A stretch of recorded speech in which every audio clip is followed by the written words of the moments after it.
천지를 창조하시고 만물을 주관하시고 그 만물을 붙잡고 계시는 하나님이 우리의 아버지이십니다. 그 아버지 하나님이 우리를 뜨겁게 사랑하십니다. 우리가 잘나서 뭘 잘해서 그런 게 아니에요. 하나님께서 우리를 사랑했을 때를 로마서 5장은 이렇게 합니다.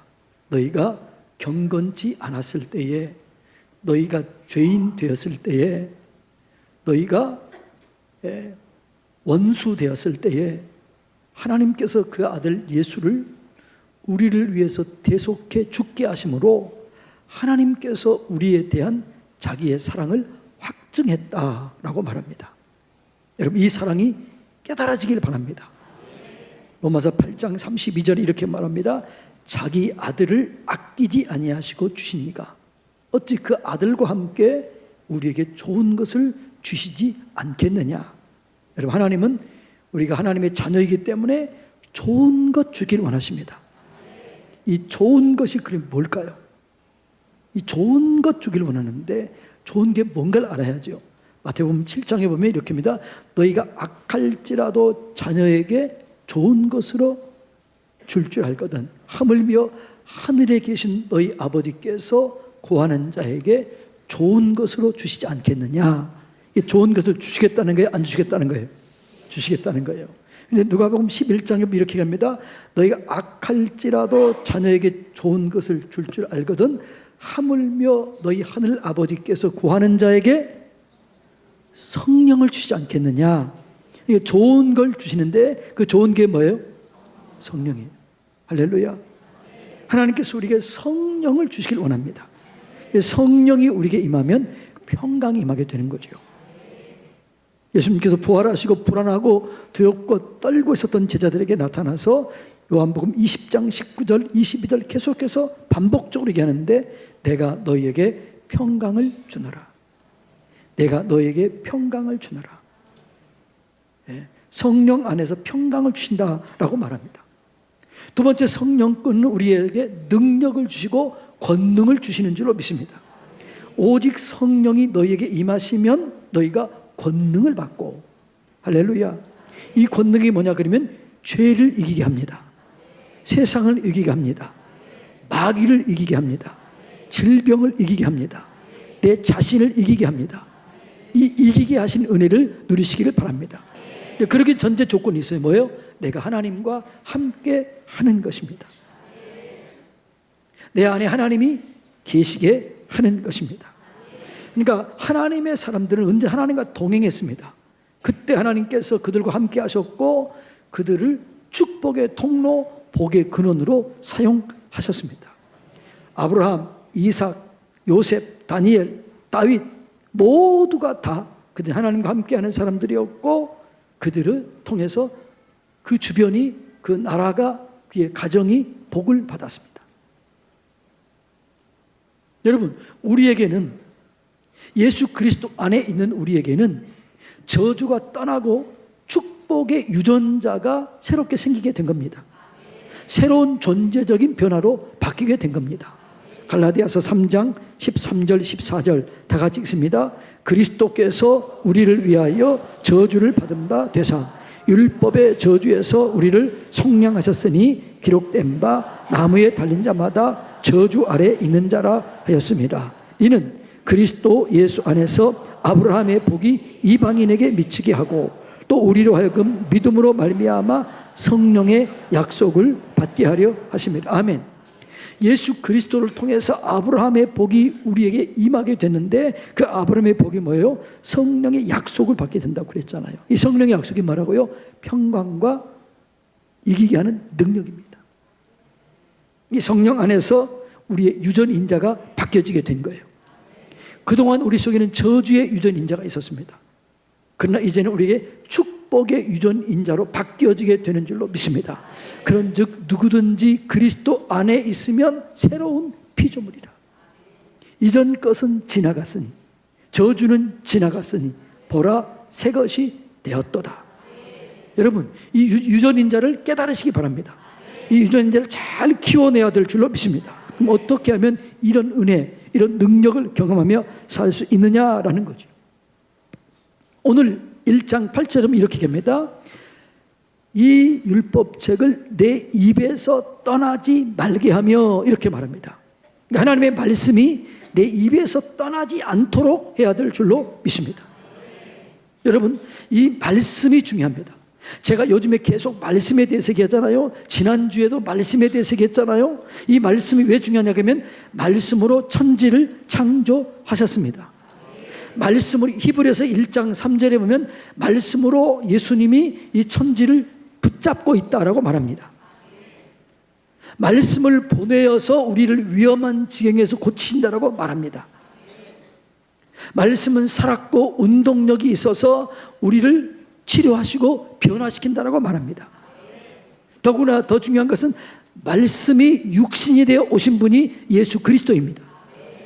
그러니까 이 말씀을 내가 입에서 떠나지 말게 해야 될 줄로 믿습니다.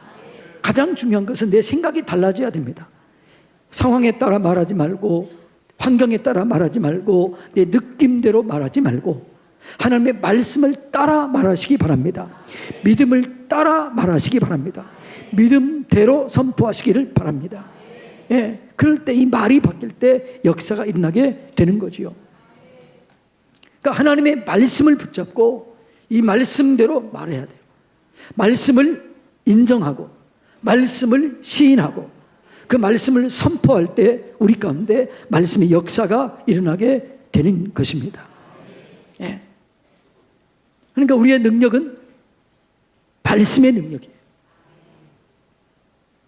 믿음은 말씀을 통해서 온전히 세워지게 되는 것입니다. 사랑하는 성도님 여러분, 우리가 말씀을 따라 살면 말씀의 역사, 말씀의 축복을 경험하게 될 줄로 믿습니다. 이삭의 이야기입니다. 이삭이 살고 있는데 어느 날 흉년이 드는 거예요. 이 흉년은 감당하지 못할 흉년이기 때문에 그는 애굽으로 내려가려고 했습니다. 그때 하나님께서 이삭에게 내려가지 말라는 말씀을 주십니다. 그 말씀이 창세기 26장 2절로 4절 말씀입니다. 다 같이 읽습니다. 여호와께서 이삭에게 나타나 이르시되 애굽으로 내려가지 말고 내가 네게 지시하는 땅에 거주하라.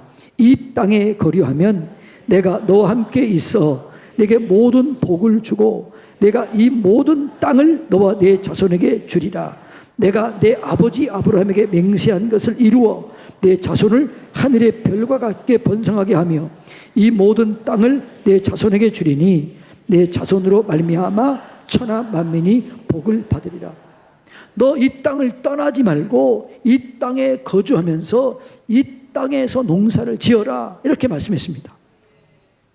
그때 이삭이 이 말씀에 순종하고 그 말씀대로 그 땅에 지었더니 어떤 역사가 일어났느냐. 자, 26장 12절로 14절 다 같이 읽습니다. 이삭이 그 땅에서 농사하여 그의 100배나 얻었고 여호와께서 복을 주심으로 그 사람이 창대하고 왕성하여 마침내 거부가 되어 양과 소가 떼를 이루고 종이 심이 많으므로 시기하였다, 이렇게 말합니다. 여러분, 하나님의 말씀에 순종하면 하나님이 우리를 책임져 주실 줄로 믿습니다.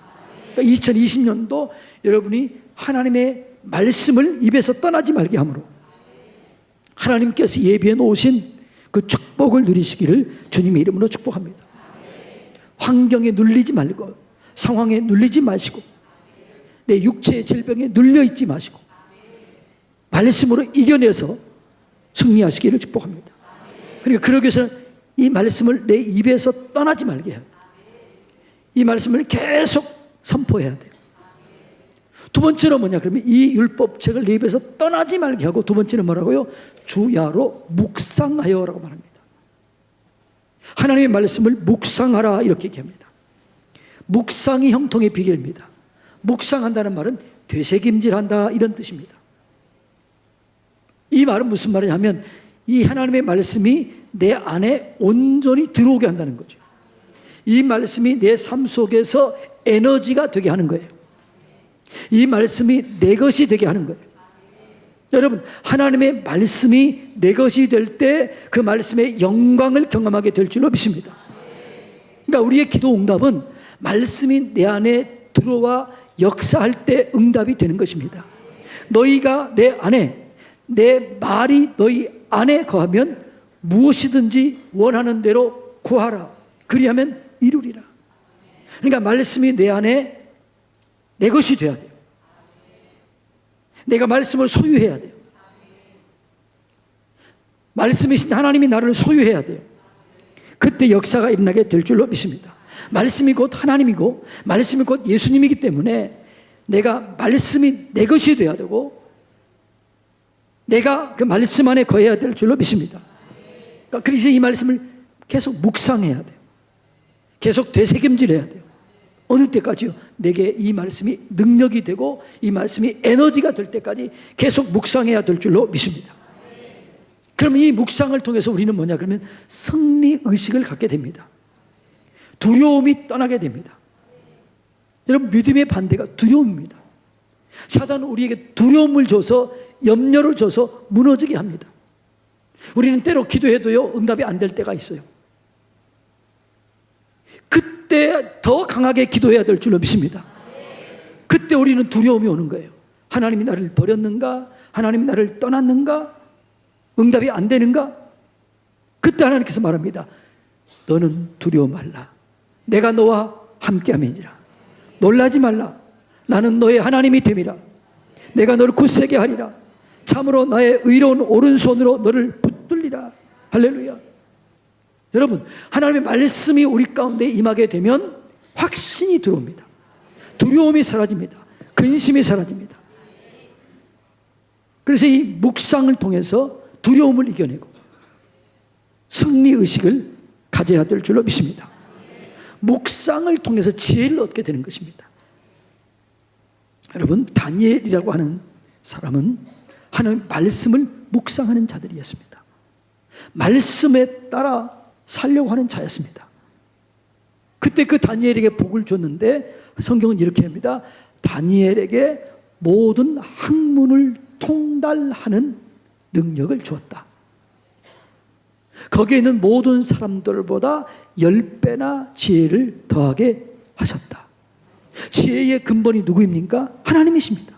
그러니까 하나님이 우리 가운데 역사하면, 하나님이 내 안에 계시면 내 하나님께서 우리에게 지혜를 풀어주실 줄로 믿습니다. 그래서 하나님이 그 안에 있는 자를 세상이 당해내지 못하는 거예요. 이 은혜가 여러분 가운데 있게 되기를 주님의 이름으로 축복합니다. 그러니까 말씀을 묵상하면 말씀의 인도를 받게 되는 것입니다. 시편 119편 105절에 이렇게 합니다. 주의 말씀은 내 발의 등이요 내 길의 빛이니이다. 주의 말씀이 내 길을 비춰주는 거예요. 그래서 그 말씀을 따라가면 인도를 받게 되는 거죠. 여러분, 하나님의 말씀으로 인도를 받으시길 바랍니다. 말씀을 묵상하면 하나님의 음성이 들려져요. 우리나라 대천덕 신부라는 분이 계셨는데 이분의 묵상법은 이런 겁니다. 우리가 큐티하지요? 말씀을 묵상하죠? 그럴 때 이렇게 해야 돼요. 말씀을 묵상하시고 이렇게 해요. 하나님, 이 말씀을 통해서 내게 하시고자 하는 말씀을 주시옵소서. 내가 듣겠나이다. 그리고 또 이렇게 한다는 거예요. 하나님의 말씀이 아닌 것은 내게서 떠나갈지어다. 제거될지어다. 그리고 그 말씀을 읽고 주신 말씀은 성경에 다 책에 기록한다는 거예요. 그리고 하나님의 말씀인 것은 동그라미, 아닌 것은 지우는 거예요. 그때 하나님의 음성을 정확하게 듣고 하나님의 인도를 받고 하나님의 영광을 경험하게 되는 것입니다. 말씀을 통해서 하나님의 인도를 받으시기를 주님의 이름으로 축복합니다. 성경은 우리가 이렇게 합니다. 하나님의 선하시고 기뻐하시고 온전하신 뜻을 알기를 원합니다. 자, 로마서 12장 2절 말씀 다 같이 읽습니다. 시작. 너희는 이 세대를 본받지 말고 오직 마음을 새롭게 함으로 변화를 받아 하나님의 선하시고 기뻐하시고 온전하신 뜻이 무엇인지 분별하도록 하라. 여러분, 하나님의 뜻에는 세 가지가 있다고 그랬죠? 어떤 뜻이요? 선하신 뜻이 있고 기뻐하신 뜻이 있고 온전하신 뜻이 있어요. 그래서 여러분, 선하신 뜻을 넘어서, 기뻐하신 뜻을 넘어서 온전하신 뜻을 따라 살 때 그 하나님의 영광이 우리 가운데 임하게 될 줄로 믿습니다. 그러면 이 하나님의 선하시고 기뻐하시고 온전하신 뜻을 어떻게 아느냐? 말씀을 통해서 아는 거지요. 욥기서 22장 22절 다 같이 읽습니다. 시작. 청하건대 너는 하나님 입에서 교훈을 받고 하나님의 말씀을 내 마음에 두라. 말씀을 통해서 교훈을 받고 말씀을 내 입에 두라. 그리하면 하나님의 선하시고 온전하시고 기뻐하시고 온전하신 뜻을 분별하게 될 줄로 믿습니다. 그래서 우리가 형통케 하신 하나님의 은혜를 경험하기 위해서는 첫째는 뭐라고요? 말씀을 입에서 떠나지 말게 하라. 말씀을 묵상하라. 그래서 마지막에는 지켜 행하라 라고 말합니다. 행해야 될 줄로 믿습니다. 말씀대로 행하는 것이 형통의 비결입니다. 여러분, 믿음에는 두 가지가 있습니다. 첫째는 뭐냐 그러면 하나님을 신뢰하는 겁니다. 자, 뭐라고요? 하나님을 신뢰하는 겁니다. 또 하나는 믿음은 순종하는 것입니다. 신뢰는 뭐냐 그러면 하나님의 능력을 믿는 것입니다. 아멘 하세요? 하나님이 하실 일을 믿는 겁니다. 이게 믿음이에요. 뭐라고요? 하나님을 믿고 하나님이 하실 일을 믿는 거예요. 이게 믿음이에요. 근데 이것만 가지고 믿음이 온전히 세워지지 않습니다. 그게 믿어졌으면 내가 해야 할 일을 해야 될 줄로 믿습니다. 내가 해야 될 일을 하는 게 순종입니다. 근데 많은 사람들이 하나님을 신뢰해요. 그런데 순종이 없어요. 그렇기 때문에 역사가 없는 것입니다. 여러분, 하나님을 신뢰하고 하나님의 말씀이 내 안에 들어왔으면 그 말씀을 반드시 순종해야 될 줄로 믿습니다. 말씀을 따라 살아야 될 줄로 믿습니다. 그러니까 말씀을 따라 살 때, 말씀에 순종할 때 기적이 일어나게 되는 거예요. 자, 베드로와 요한이 성전에 기도하러 올라가는데 나면서부터 안진뱅이 된 자를 성전 미문에서 봤습니다. 근데 베드로의 마음속에 이런 믿음이 생긴 거예요. 이 사람에게 금을 주면 또 얻어먹지만, 떨어지면 또 얻어먹지만 금보다 더 귀한 예수 이름을 주면 이 사람이 살고 평생토록 영광을 돌리게 될 것이다. 이 믿음이 들어왔어요. 신뢰. 하나님이 하실 일을 신뢰한 거예요. 그런데 거기까지 했으면 아무런 일도 안 일어납니다.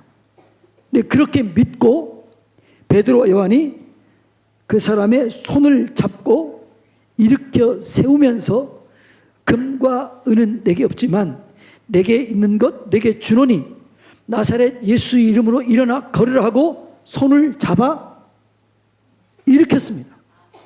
이게 순종입니다. 손을 잡아 일으켰을 때에 발과 발목이 힘을 얻고 뛰어서서 걸으며 여러분 하나님을 찬송했다고 합니다. 여러분, 하나님이 여러분의 문제를 해결할 줄로 믿습니까? 하나님이 여러분의 죄, 질병을 치료하실 줄로 믿습니까? 그렇다면 여러분이 해야 할 게 있어요. 그 일을 해야 될 줄로 믿습니다. 기도하라면 기도하고, 작정 금식하라면 작정 기도하고, 일어서서 걸으라면 걸어야 되고, 누구한테 도움을 주라고 하면 도와줘야 될 줄로 믿습니다. 이게 순종이에요, 순종. 그러니까 신뢰와 순종 가운데 역사가 일어나게 되는 거지요. 예. 그 말씀대로 살아내야 돼요. 그 말씀을 삶에 적용해야 돼요. 이게 믿음이에요. 이 믿음 가운데 있으면 하나님이 여러분을 평탄하게 하려, 형통하게 한다는 거죠. 자, 그런데 말씀을 내 입에서 떠나지 말게 하고 주야로 묵상하고 그 가운데 지켜 행하며 사는 게 쉬워요, 안 쉬워요? 이게 쉬워요, 안 쉬워요? 쉽지가 않아요. 그러면 어떻게 하면 이 말씀을 내 입에서 떠나지 말게 하고 이 말씀을 묵상하고 이 말씀대로 행할 수 있느냐? 어떻게 하면 될까요? 하나님을 사랑하면 됩니다. 여러분, 사랑하는 사람은 보고도 또 보고 싶고 봐도 또 보고 싶어요. 여러분, 연애할 때 어떻게 해요? 하루 종일 데이트했어요. 근데 집에 가면 어떻게 해요? 네? 또 보고 싶어. 그래서 어떻게 해요? 밤새도록 전화해요. 그래서 하다 안 되다가 야, 우리 결혼해서 같이 살자. 사랑하면 그렇게 되는 거예요. 하나님을 사랑하면 하나님의 말씀이 읽고 싶어집니다. 여러분, 아무리 바빠도 성경을 읽으시기 바랍니다. 암송하시기 바랍니다. 여러분, 아무리 바빠도 좋아하는 사람 만나러 가잖아요. 여러분, 아무리 바빠도 성경을 가까이 하시기 바랍니다. 우리가 하나님 말씀을 떠나면 하나님도 떠난다라고 말합니다. 사무엘상 15장 23절에 보면 사울이 하나님의 말씀을 버렸으므로, 하나님의 말씀을 떠났으므로 하나님도 왕을 버리셨나이다, 이렇게 얘기합니다. 여러분, 하나님을 사랑하면 말씀을 사랑하게 돼요. 하나님과 가까이 있고 싶어지게 되는 거죠. 시간을 초월하면서 사랑하게 됩니다. 여러분, 사랑하게 되면요 어떻게 돼요? 옆에 있으면 금방 시간이 가요. 오랜만에 사랑하는 사람과 데이트를 했어요. 근데 그 시간이 길어져요? 짧게 느껴져요? 예? 안 해봤으니까 모르지요. 너무 짧게 느껴지는 거예요. 야곱이 라헬을 사랑했습니다. 그런데 라헬을 얻기 위해서는 7년 동안 일해야 됐습니다. 그런데 창세기 29장 20절에 뭐라고 그랬어요? 7년을 수일같이 보냈더라. 누구를 사랑했기 때문에? 라헬을 사랑했기 때문에. 여러분, 이 성경은 연애 편지예요. 뭐라고요? 누가 누구에게 보낸 연애 편지예요? 알긴 아시나요? 하나님이 내게 보낸 연애 편지예요. 이 성경을 연애 편지처럼 또박 읽으시기 바랍니다. 여러분, 연애 편지를 읽으면서 가슴이 설레이면서 헉헉대며 읽었죠. 이 성경 말씀을 그렇게 읽으시기를 바랍니다. 한 구절 한 구절 하나님이 나를 얼마나 사랑하는가. 구절마다 스며있는 하나님의 마음을 읽으시기 바랍니다. 그걸 깨달으시기 바랍니다. 이 성경을 읽을 때는요, 신문처럼 읽으면 안 돼요. 저는 신문을 볼 때 어떻게 하냐 그러면요, 먼저 큰 제목을 봐요. 그리고 대충 훑어봅니다. 연애 편지는 어떻게 돼요? 가슴에 간직했다가 펴서 또박 이렇게 무슨 의미가 있는지, 무슨 생각을 했는지. 이 성경, 이게 뭐라고요? 누구에게 보낸 연애 편지? 여러분에게 보낸 연애 편지예요. 이 말씀을 가까이 하시기 바랍니다. 연애 편지처럼 읽으시기 바랍니다. 이 말씀을 입에서 떠나지 말게 하고, 이 말씀을 주야로 묵상하고, 이 말씀대로 지켜 행함으로 하나님께서 예비해 놓으신 형통의 길, 평강의 길을 누리시기를 예수님의 이름으로 축복합니다.